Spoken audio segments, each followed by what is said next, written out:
My name is HAPruitt, and I wanted to continue telling you about how God worked through the publishing process of Anelthalien. I told you last time that I had that phone call that scared me so much, but it ended up not being scary at all. It went very well. I, in fact, on May 10th, bought the package to start being an author with Elm Hill.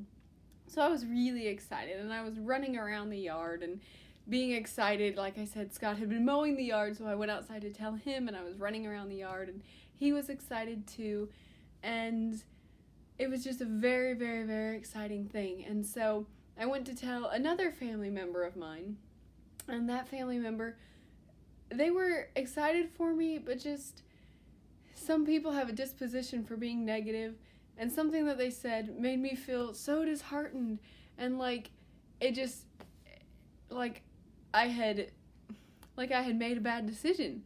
It made me feel like I had made a bad decision, and all my money that I had just invested in this was going to be taken away, and it wasn't actually going to happen.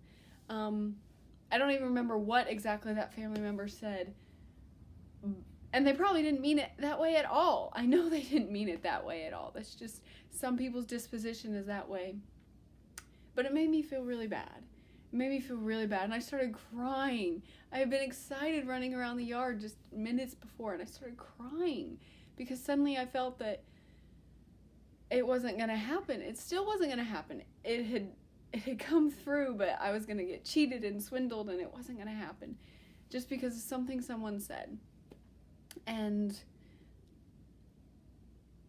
I don't remember if it was that day or if it was a couple of days, but I know Scott told me to not let it get to me, that it just, people can say stuff and it doesn't change what really is. That was a good lesson, the good first lesson, a nice soft lesson, because like I said, what that family member said really wasn't that bad and probably wasn't intended to be bad. But it was a good lesson in that even when God is doing something really, really good, and it's all wonderful, and it's all completely fine, and it's all actually taken care of, people will say things, you'll hear things, you'll start believing things that cause you to doubt, and cause you to wonder, and cause you to think, maybe it's not really going to happen, maybe what God said isn't really going to come true.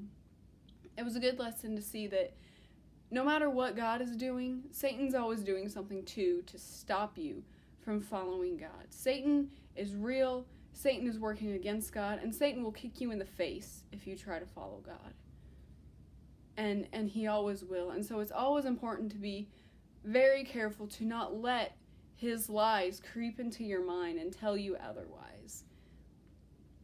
So that's all I'll tell for now. That's the lesson I learned for today. Thank you for watching.